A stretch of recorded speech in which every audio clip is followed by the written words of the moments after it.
Friends, स्वागत छ तपाईहरुलाई मुन्नुम ब्लग्समा। आजको नयाँ भिडियो म तपाईहरु समक्ष लिएर आएको छु है। आजको ब्लगमा हामी हेर्नेछौं यो अर्किडको सिडलिङलाई है कसरी चाहिँ यो फ्लासबाट फुटाएर है कसरी चाहिँ ट्रान्सप्लान्ट गरिन्छ, नयाँ मिडियामा चाहिँ कसरी हालिन्छ भनेर चाहिँ म तपाईहरुलाई देखाउन गइरहेको छु। बाबा हुनुहुन्छ र बाबाले टोटल प्रोसिड्युर है यो फुटाएर यसलाई कसरी निकाल्ने अनि यसलाई कसरी धोएर है यो भित्र रहेको जुन चाहिँ मिडिया छ यसलाई कसरी धोएर नयाँ मिडियामा चाहिँ यसलाई गमलामा चाहिँ ट्रान्सप्लान्ट गर्ने त्यो विधि लिएर चाहिँ बाबा हामी समक्ष हुनुहुन्छ है। यसलाई चाहिँ तपाईको अब फुटाउनु पर्दा चाहिँ अब खाली यसरी फुटाउनु त मिलेन है। यसरी फुटाउनु त अब यसको झुड्काहरूले हातहरू काट्ने डर हुन्छ। त्यसले गर्दा चाहिँ अब यसलाई चाहिँ म यो बोतल यो भित्र यो झोलाभित्र हाल्छु, नेटको झोलाभित्र र नेटको झोलामा हालेर अब यसलाई चाहिँ म फुटाउँछु। अब हेर्नुहोस् है कसरी फुटाउँदो रहेछ। म फुट्यो है। फुटिसकेपछि तपाईँको यहाँ म निकाल्दैछु। हेर्नुहोस् अब यो फुटाएर मैले निकालेँ है। र यसलाई चाहिँ तपाईँको यसमा कतिवटा जस्तो सिड हुन्छ बाबा एउटा फ्लासमा? एउटामा मोटामोटी 15 चाहिँ हुन्छ हौ। र अब यसलाई चाहिँ यसरी म अब यसलाई चाहिँ धुँदैछु। हेर्नुहोस् है साथीहरू कसरी धुनुपर्ने यो हेर्नुहोस् तपाईँहरूले। यसलाई बिस्तारैसँगले है धुनुपर्छ। यसको जरा ड्यामेज हुनु भएन। र कोही त अब साह्रै बेसी जरा जेलिएको छ भनेदेखि चाहिँ अब त्यसलाई के गर्नु, चुडाएर भए पनि हामीले निकाल्नै पर्छ, छुट्याउनै पर्छ। र तपाईँहरूलाई अब यो देखाउँदैछु हेर्नुहोस् है। यो बाबु यो त यसमा जुन चाहिँ अहिले मिडिया छ यो त पुरापुरी केमिकल छ नि है? केमिकल छ यो त। अब यो हामीले यसलाई चाहिँ फकालफुकुल गरेर धुइदै गरेर यसरी निकाल्नुपर्छ। हेर्नुहोस् है हाम्रो निकाल्दैछ। हेर्नुहोस् यी निक्लिँदैछ। अब यसरी जेलिएको हुन्छ यसलाई पनि बिस्तारैसँगले गर्नु पऱ्यो। हेर्नुहोस् निक्लिँदैछ है, निकालिँदैछ। र अब यसलाई हेर्नुहोस् है यो निकालिँदैछ। यो हेर्नुहोस् अब मजाले छुट्यो यो। एकछिनलाई तपाईँलाई म एउटा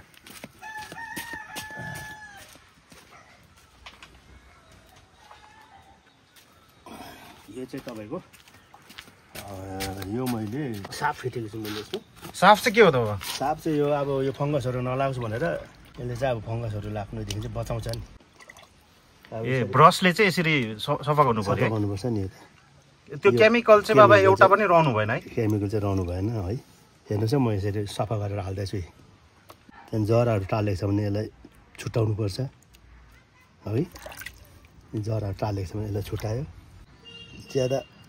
ज्यादा छ भने चाहिँ एकदम साह्रो पर्छ तपाईँको कि ज्यादा टालिएको छ भने।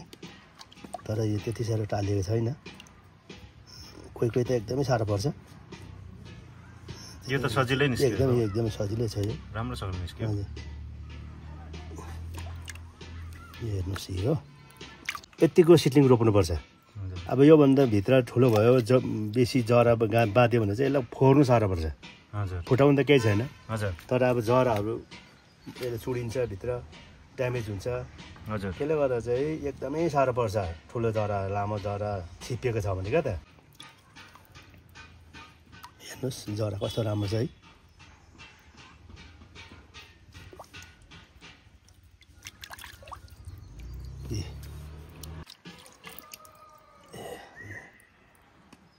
यसमा यस्तो योहरू पनि बसेको हुन्छ कि अब यसको दानाहरू योहरूले निकाल्नुपर्छ फेरि। यो चाहिँ फेरि यसले चाहिँ भोलि चाहिँ यसलाई बढ्नु दिँदैन।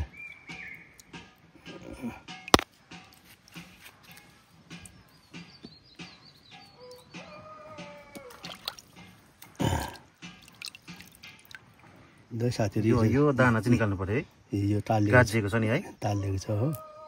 यसलाई चाहिँ यसो छुट्याएर निकाल्नुहोस्। यो सानै भयो भने यो हुन्छ फेरि तपाईँको। यो उम्रिन्छ है बाबा? उम्रिन्छ, आउँछ। सानो छ नि त यो, र पनि आउँछ यो चाहिँ। किन यसो जरा राम्रो छ नि। यो सानो छ भनेर फ्याँक्नु हुँदैन। आइहाल्छ नि, आइहाल्छ। यसमा पनि त्यो दाना बसेछ नि? यसमा यो बसेको छ नि यो। त्यो दानालाई चाहिँ फ्याँक्नु पर्यो है? निकाल्नुपर्छ यो चाहिँ। यसरी दाना चाहिँ फ्याँक्नु पर्यो है, फ्याँकिदिनु पर्यो, यसले ड्यामेज गर्छ, यसलाई बढ्नु दिँदैन। योपालि बाबा तपाईँले कति फ्ल्यास जस्तो चाहिँ गरिसक्नुभयो? मैले योपालिको मेरो चाहिँ टार्गेट छ 50वटा फ्लास गर्ने। 50 फ्ल्यास है? तर अहिले मेरो 41वटा फ्लास मात्रै भइसकेछ। हजुर। अब 8-10वटा फेरि ल्याउनु छ। 750 सिट चाहिँ तपाईँको टार्गेट योपालिको? टार्गेट थियो छ, तर अब मैले पाउँछु पाउँदिनँ फेरि। 41 फ्ल्यास चाहिँ तपाईँले गरिसक्नुभयो? 41 त भइसक्यो मेरो हो। त्यसो भए अर्को साल चाहिँ यो सिडलिङ्सहरू राम्रो भयो है, राम्रोसँगले हामीले गर्नु सक्यौँ भने चाहिँ हाम्रो जति पनि बायर्सहरू हुनुहुन्छ उहाँहरूको लागि चाहिँ एभाइलेबल हुने रहेछ बाबा है? पाउनुहुन्छ तपाईँहरूले। योपालि त नयाँ भेराइटिजहरू रोप्नु भएको छ बाबा तपाईँले है? क्वालिटीहरू भएको भेराइटी लिएको छु कि, यसलाई अब हामी म्याचअप बनाउनु चाहिँ 2-3 महिना 3 महिना चाहिँ लाग्छ। 3 महिनादेखि मात्रै यसको रिजल्ट हुन्छ क्या। अब यो चाहिँ बनियो भनेर गर्दाखेरि चाहिँ यसलाई चाहिँ हामीले 10 महिना जस्तो चाहिँ हामीले त्यो जुन चाहिँ कोकोपिटमा गरेको छौँ त्यसमै राखिरहनुपर्छ। यो चाहिँ त्यहाँबाट मात्रै हामीले ट्रान्सफरको कुरा हुन्छ। र बाबा यसमा कतिवटा थिएछ त हौ? गर्नुपर्छ, गर्नुपर्छ। अब हामी हेर्नुमा त एउटा अब फ्ल्यासमा चाहिँ कतिवटा सिडलिङ्स चाहिँ 2, 3, 4, 5वटा, 6वटा, 7वटा, 8, 9, 10, 11, 12, 13, 14 रहेछ। 14 रहेछ यसमा चाहिँ। हजुर, 14, 15, 16 पनि हुन्छ। 16 पनि हुन्छ है? हजुर। भेराइटी त एकदमै राम्रोहरू रोप्नु भएको छ नि तपाईँले? नयाँहरू मात्रै छ है? नयाँ भेराइटी छ। अब पुरानै भेराइटी छ भने पनि मैले चाहिँ एकदमै चोइस गरेर लिएको भेराइटीहरू छ कि। राम्रो फुल चाहिँ मैले लिएको छु। हजुर। यो BS1। हजुर।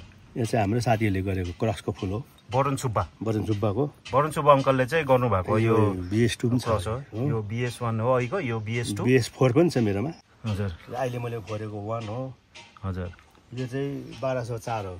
1204। यो फुल राम्रो छ। यो चाहिँ एकदमै रेटमा छ कि। हजुर।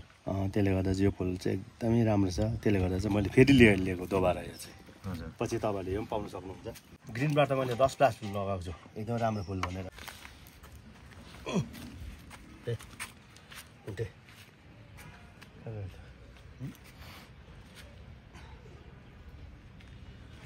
यो मलमा चाहिँ के हाल्नुहुन्छ? कोकोपिट र पर्लाइट र कोकोपिट।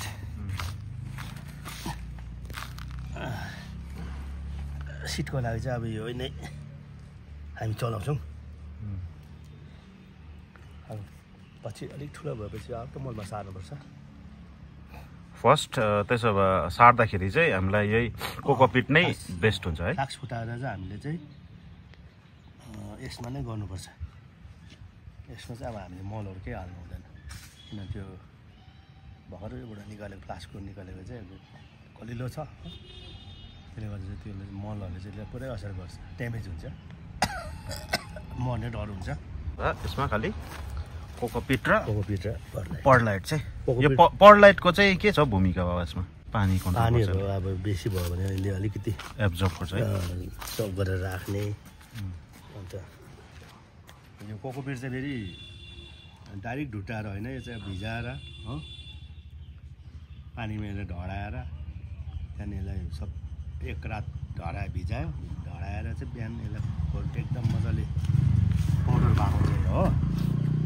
त्यहाँबाट चाहिँ यसलाई फेरि सुकाउनुपर्छ। त्यो सुकाइसकेर यतिको सुकिसकेपछि चाहिँ फेरि पर्लाइट फिट गरेर चाहिँ त्यहाँदेखि चाहिँ सिडहरू हाल्नुपर्छ यसमा चाहिँ।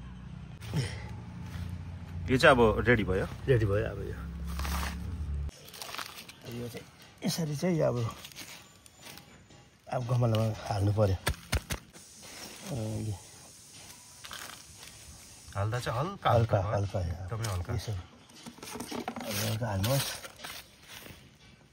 गरेर। यो यस्तो पाराले गर्नुभयो भने तपाईँलाई एउटा के भने एउटा मजा पनि आउँछ है। तपाईँहरूलाई आफूले गरेको काम सक्सेस भयो भने कति मजा आउँछ है। सानोबाट है ठुलो प्लान बनाउनु भनेको है एउटा त्यो बनाएर फुलाउँदा झन् कस्तो चाहिँ अब च्यालेन्जिङ कुरा हो नि त यो। एकदमै राम्रो कुरो हो। आजको डेट छ 31 मार्च है, मार्च 2025। आजको दिनमा चाहिँ हामीले गर्दैछ। आज दिन एकदमै घमाइलो छ, राम्रो छ दिन। तर तपाईँले रोपिसकेर फेरि घाममा राख्नु हुँदैन है फेरि साथी। हजुर, राख्दाखेरि चाहिँ एकदमै शीतल जग्गा, म त्यो पनि तपाईँहरूलाई देखाउने छु है कसरी राख्नुपर्ने भनेर। अब यो ट्रान्सप्लान्ट गरेपछि फ्लासबाट निकालेपछि कसरी चाहिँ राख्नुपर्ने, कतिको टेम्परेचरलाई हुनुपर्छ त्यो पनि हामी देखाउने छु तपाईँहरूलाई है। 1.5 महिना त्यहाँ 2 महिनासम्म हामीले त्यसलाई जोगाउनुपर्छ पुरा। डाइरेक्ट सनलाइटमा आउनै भएन यो, डाइरेक्ट दिनु हुँदैन। म चाहिँ यसलाई चाहिँ अब पटमा हाल्दैछु ल। तपाईँले पटमा हाल्दा यसरी हाल्नुहोस्, पटमा हाल्दा यसरी हाल्नुहोस्। अब जरा धेरै छ भने पनि यसलाई राम्रोसँगले कोटाएर होल राम्रो बनाएर तपाईँले यसरी हाल्नु सक्नुहुन्छ है। यो यसरी हाल्नु सक्नुहुन्छ। म चाहिँ यो 8 इन्चीको पटमा चाहिँ खालि 10वटा हाल्छु, 10वटा सिट मात्रै।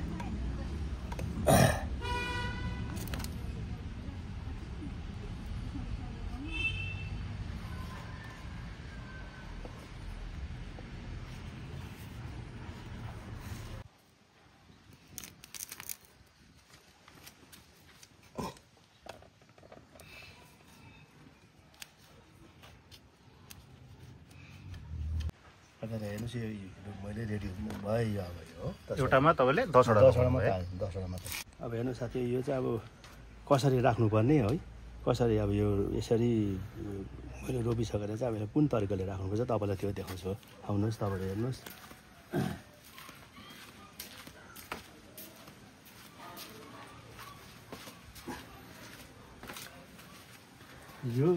यो सिड चाहिँ तपाईँको पोहोरको सालको हो। मेरो पोहोर चाहिँ यसरी नै मैले गरेर चाहिँ अहिले चाहिँ मैले मलमा गरिसकेको छु हालेर।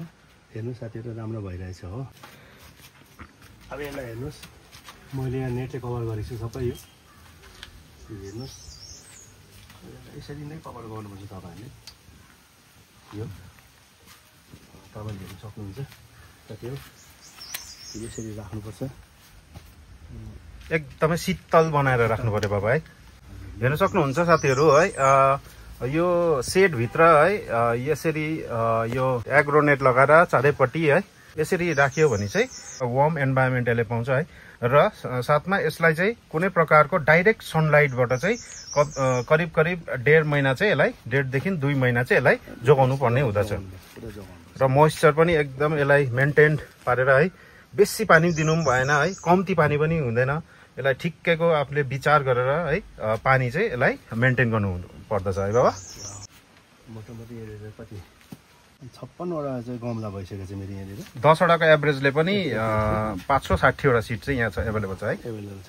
अन्त यो अब यसरी नै हेर्नुहोस्, यसरी हाल्नुहोस्, यो एग्रोनेट यसरी बनाउनुहोस्, ब्याकग्राउन्ड यसरी ब्याकमा पनि दिनुहोस्। हजुर, यता अगाडिबाट पनि घाम लाग्छ भने तपाईँले अगाडिबाट पनि छेक्नु पर्यो। हजुर, यहाँ चाहिँ मेरो चाहिँ यहाँ अगाडिपट्टि घाम लाग्दैन र यसलाई यो पत्लाको नेट दिएको छु। अलिकति यसलाई शीतल वातावरणमै यसरी राख्नुपर्ने हुँदछ है। किन लगाएको भन्दा चाहिँ चराहरूले दुःख दिन्छ तपाईँहरू क्या त। ए चराहरूले खोर्सी दिन्छ हो। त्यसले गर्दा चाहिँ यो नेट चाहिँ मैले यहाँ लाउनै पर्छ। हजुर, नभए त जरुरत थिएन यो लाउनु। ल साथीहरू, अब तपाईँलाई जुन चाहिँ सिडलिङको बारेमा मैले भनेको थिएँ, तपाईँलाई यो सिडलिङ कसरी रोप्नुपर्छ र कसरी फ्लासहरू फुटाइन्छ भनेर, त्यो चाहिँ अहिले मोटामोटी तपाईँलाई देखाइसकेँ। र अब तपाईँलाई मैले यो गरेको कस्तो लाग्यो तपाईँले कमेन्ट गर्नुहोस्।